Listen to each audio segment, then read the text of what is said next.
Greetings, I am Joseph, once a shepherd in the land of Canaan, now a ruler in the mighty land of Egypt. My journey from a beloved son to a powerful leader is filled with trials, dreams, and divine providence. Let me take you through my story, from the days of my youth to the heights of power in Pharaoh's court. I was born the 11th son of Jacob, my father, and Rachel, my mother. From an early age, I was favored by my father, who gave me a beautiful coat of many colors. This coat was more than just a garment. It was a symbol of my father's special love for me. However, this favoritism bred envy and hatred among my brothers. I remember the day vividly when I first shared my dream with my family. I dreamt that we were binding sheaves of grain in the field. Suddenly, my sheaf rose and stood upright, while your sheaves gathered around and bowed down to mine. My brothers did not take kindly to this dream, interpreting it as a sign that I would rule over them. Their glares of resentment still burn in my memory.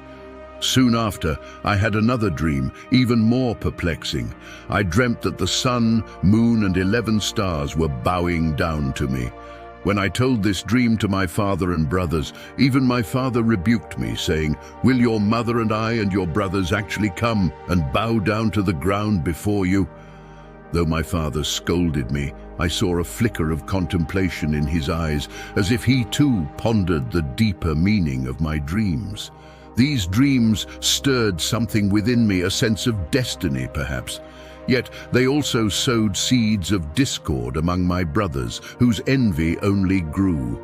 I often wondered why I had these dreams and what they truly meant, but little did I know the trials and triumphs that awaited me. As the days passed, my brothers' jealousy reached a boiling point. One fateful day, my father sent me to check on them as they tended our flocks near Shechem. I remember the journey vividly, walking alone with thoughts swirling in my mind, my father's love, and my brother's growing resentment. When I finally spotted them in the distance, my heart lifted, but their eyes told a different story. When they saw me approaching, their hearts filled with malice.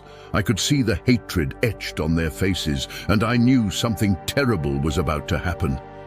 They began to whisper among themselves, their eyes darting towards me with every sentence. The fear was palpable. Reuben, the eldest, intervened, suggesting they throw me into a pit instead, intending to rescue me later. He said, "Let's not take his life. Don't shed any blood. Throw him into this cistern here in the wilderness, but don't lay a hand on him." I heard their plot unfold, but I was powerless to stop it. As I reached them, they grabbed me roughly and stripped me of my coat of many colors. This coat was a symbol of my father's love and favor, and tearing it away felt like they were ripping out my heart.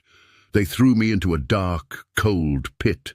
The walls of the cistern were damp and rough, and the air was thick with the smell of earth. As I lay there bruised and frightened, fear gripped my heart. I could hear my brothers debating my fate above me, their voices filled with venom. Judah suggested, "What will we gain if we kill our brother and cover up his blood? Come, let's sell him to the Ishmaelites and not lay our hands on him. After all, he is our brother, our own flesh and blood." The others agreed. Their voices echoed down the pit, each word a dagger to my soul. I cried out to God, clinging to my faith even in the darkness. "God, why is this happening? What have I done to deserve this?" The only response was the silence of the pit and the murmur of my brothers' voices above. My brothers then saw a caravan of Ishmaelites traveling to Egypt. They decided to sell me into slavery for 20 pieces of silver. They pulled me out of the pit roughly, my body aching from the fall and the rough treatment. As they handed me over to the traders, I caught a last glimpse of my brothers. Some of their faces were filled with regret, others with satisfaction. They turned their backs on me, and my world turned upside down. I was torn from my family and homeland, bound for a life of servitude in a foreign land. The journey to Egypt was long and arduous. The traders treated me like cargo, indifferent to my pleas and tears. The desert sun was scorching by day, and the nights were freezing.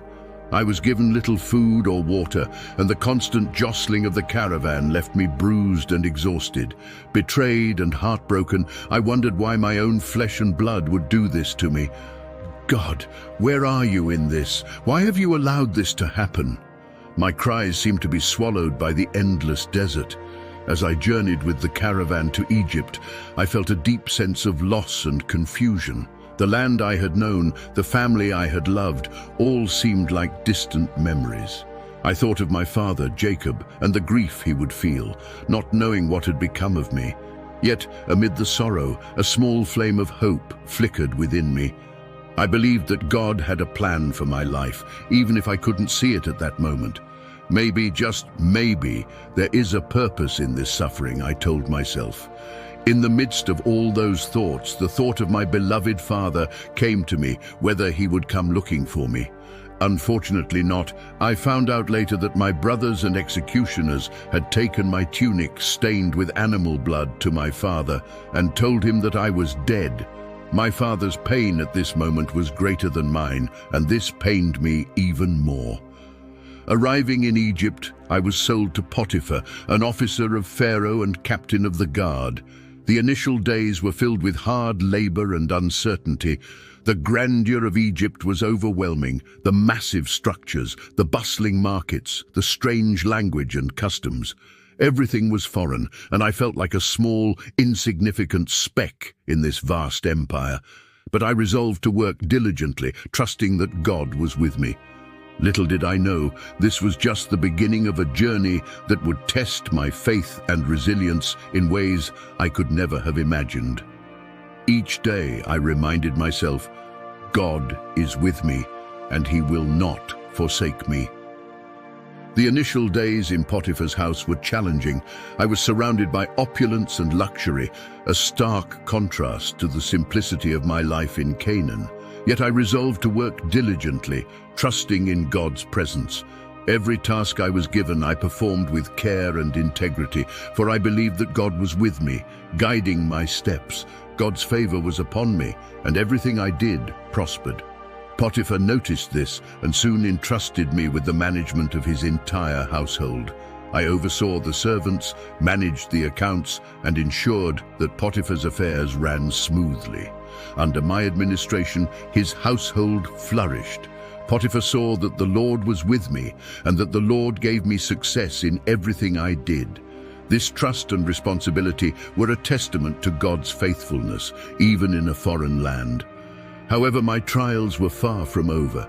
Potiphar's wife took notice of me.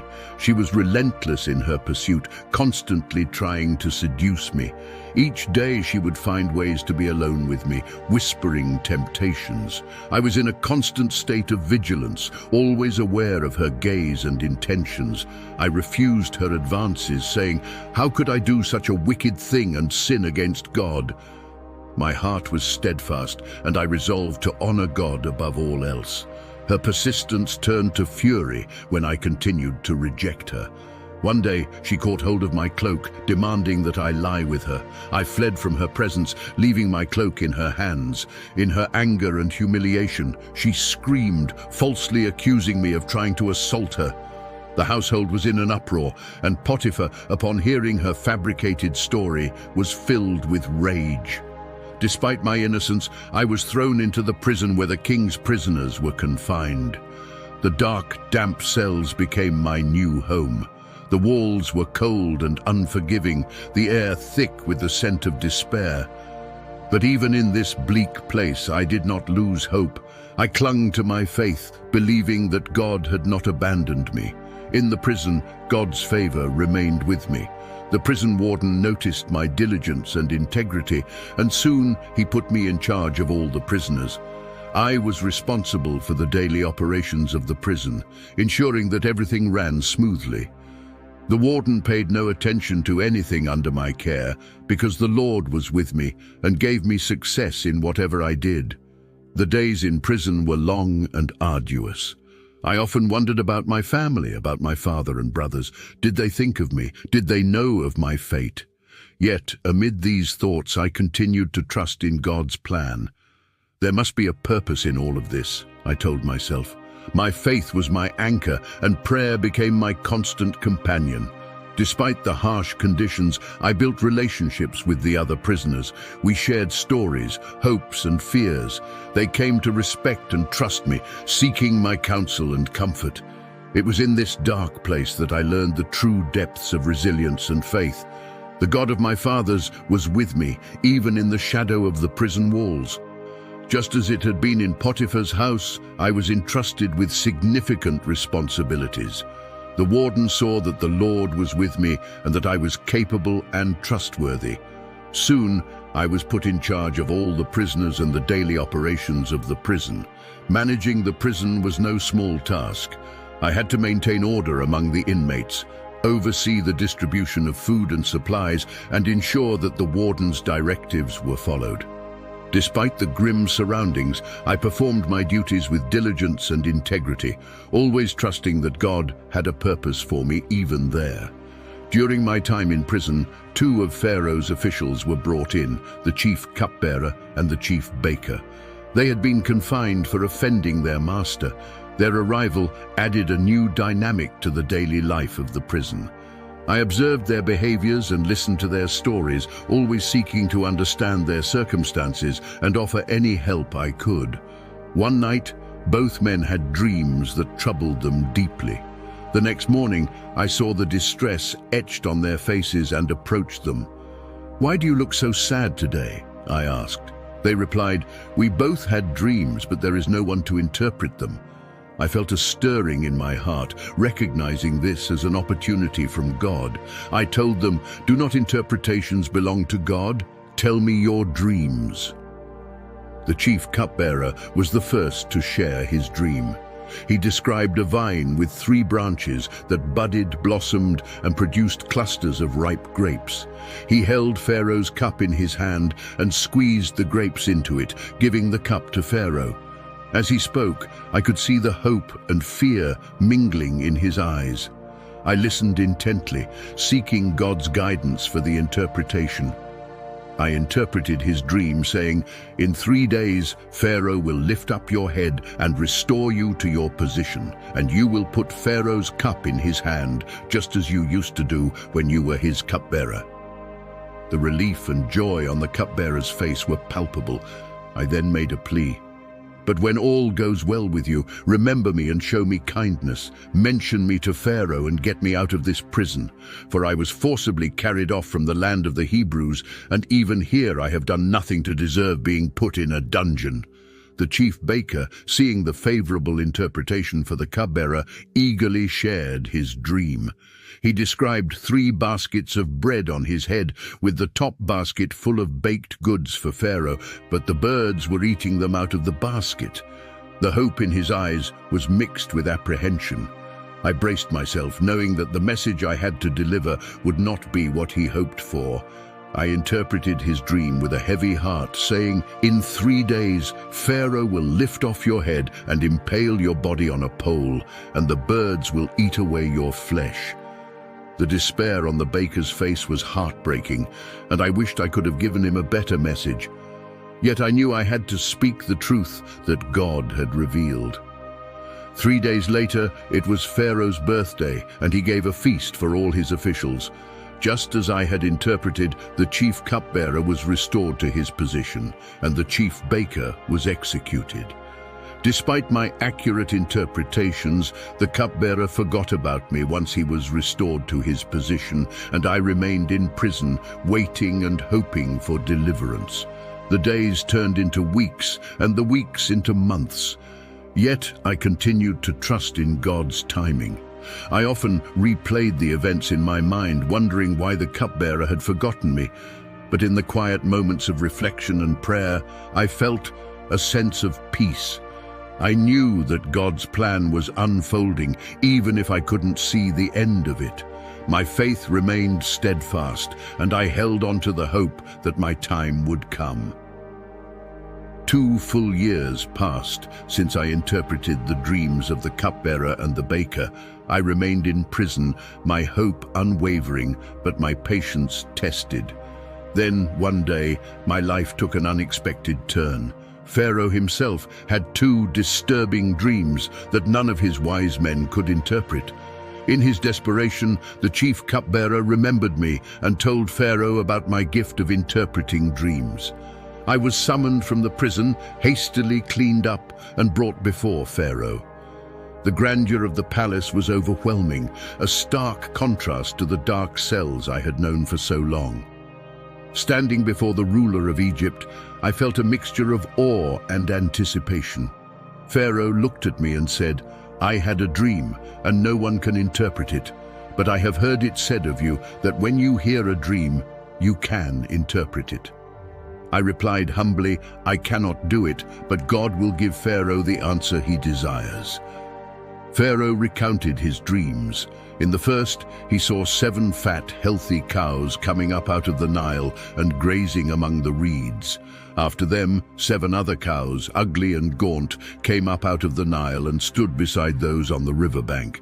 The ugly, gaunt cows ate up the 7 fat cows. In his second dream, he saw 7 heads of grain, healthy and good, growing on a single stalk. After them, 7 other heads of grain sprouted, thin and scorched by the east wind. The thin heads of grain swallowed up the 7 healthy, full heads. As I listened, God revealed the meaning of Pharaoh's dreams to me. I told Pharaoh, "The dreams of Pharaoh are one and the same. God has revealed to Pharaoh what he is about to do. The 7 good cows are 7 years, and the 7 good heads of grain are 7 years. It is one and the same dream. The 7 lean, ugly cows that came up afterward are 7 years, and so are the 7 worthless heads of grain scorched by the east wind. They are 7 years of famine." It is just as I said to Pharaoh. God has shown Pharaoh what he is about to do. 7 years of great abundance are coming throughout the land of Egypt, but 7 years of famine will follow them. Then all the abundance in Egypt will be forgotten, and the famine will ravage the land. The abundance in the land will not be remembered, because the famine that follows it will be so severe. The reason the dream was given to Pharaoh in 2 forms is that the matter has been firmly decided by God, and God will do it soon. I then advised Pharaoh to appoint a discerning and wise man to oversee the land of Egypt, and to take action during the 7 years of abundance. Let Pharaoh appoint commissioners over the land to take 1/5 of the harvest of Egypt during the 7 years of abundance. They should collect all the food of these good years that are coming and store up the grain under the authority of Pharaoh, to be kept in the cities for food. This food should be held in reserve for the country, to be used during the 7 years of famine that will come upon Egypt, so that the country may not be ruined by the famine. Pharaoh and all his officials found my plan to be wise and sound. Pharaoh said to them, "Can we find anyone like this man, one in whom is the Spirit of God?" Then Pharaoh said to me, "Since God has made all this known to you, there is no one so discerning and wise as you. You shall be in charge of my palace, and all my people are to submit to your orders. Only with respect to the throne will I be greater than you." In a single day, my life changed dramatically. Pharaoh appointed me as second in command over all of Egypt, giving me the name Zaphenath-Paneah. He gave me his signet ring, dressed me in fine linen, and placed a gold chain around my neck. I was paraded in a chariot as his second in command, and people shouted before me, "Make way!" I was given authority over the entire land of Egypt. I took on the immense responsibility of managing Egypt's resources. During the 7 years of abundance, I traveled throughout the land, overseeing the collection and storage of grain. Large quantities of grain were stored in the cities, so much so that it was beyond measure, like the sand of the sea. My heart was filled with gratitude and humility, knowing that God had orchestrated this incredible journey. The years of abundance came and went, and the famine began, just as I had foretold. The land of Egypt was well prepared, with granaries filled to the brim, and people from all surrounding lands came to Egypt to buy grain. Among those who came seeking food were my own brothers. They did not recognize me, but I recognized them immediately. Seeing their familiar faces brought a flood of emotions, joy, sorrow, and a burning desire for reconciliation. My brothers bowed before me, not knowing I was the brother they had sold into slavery years ago. I spoke to them harshly, disguising my true identity, and accused them of being spies. "You have come to see where our land is unprotected," I said. They protested, explaining they were all sons of one man in Canaan, and that their youngest brother was with their father, while one brother was no more. To test their honesty, I demanded that they bring their youngest brother, Benjamin, to prove their words. I kept Simeon as a hostage and sent the rest back with grain for their starving families. Before they left, I had their silver secretly returned in their sacks. Watching them depart, my heart ached with a mixture of love and unresolved pain. When they returned to Canaan and discovered the silver, they were terrified. They told our father Jacob all that had happened, and Jacob was distraught, fearing for Benjamin's safety. But the famine persisted, and they were forced to return to Egypt with Benjamin to buy more grain. When they arrived with Benjamin, I was overcome with emotion, but maintained my disguise. I invited them to dine with me, seating them according to their birth order, which puzzled them greatly. During the meal, I watched Benjamin closely, my heart swelling with love for my only full brother. After the feast, I devised another test. I ordered my steward to fill their sacks with grain and put my silver cup in Benjamin's sack. The next morning, as they set off for home, my steward pursued them and accused them of stealing the cup. The brothers were horrified and declared their innocence, but the cup was found in Benjamin's sack. They tore their clothes in anguish and returned to the city. Judah stepped forward, offering himself as a slave in place of Benjamin to spare our father further grief. Unable to contain my emotions any longer, I ordered everyone to leave the room except my brothers. With tears streaming down my face, I revealed myself to them. "I am Joseph. Is my father still alive?" I said. They were speechless, paralyzed with fear and shock. I reassured them, "Do not be distressed or angry with yourselves for selling me here, because it was to save lives that God sent me ahead of you. For 2 years now, there has been famine in the land, and for the next 5 years, there will be no plowing and reaping. But God sent me ahead of you to preserve for you a remnant on earth and to save your lives by a great deliverance." We wept together, and I embraced each of my brothers. The years of pain and separation melted away in those moments of reconciliation. I told them to bring our father Jacob and all their families to Egypt, where they would be provided for during the remaining years of famine. My father was overjoyed to see me again, and our family was reunited in a land of plenty. Pharaoh heard of my brother's arrival and was pleased. He offered the best of the land of Egypt for our family to settle in. When my father Jacob arrived, it was an emotional reunion. He blessed Pharaoh and settled in the land of Goshen with all our family. The years of separation had been painful, but God's providence had brought us back together. In the years that followed, I continued to oversee the distribution of grain, ensuring that all of Egypt and the surrounding lands were sustained through the famine. The bond with my brothers grew stronger, and the story of our family became a testament to God's faithfulness and redemption. As we close another chapter of my story together, I want to share something special with you. Throughout my life, whether in the depths of a pit, the halls of Potiphar's house, the confines of a prison, or the grandeur of Pharaoh's court, my faith in God sustained me. Do you feel a void in your spiritual life despite your efforts? You might wonder how to draw closer to God amid daily demands. The answer is closer than you think. In the comments, you'll find our ebook, 30 Habits to Draw Closer to God.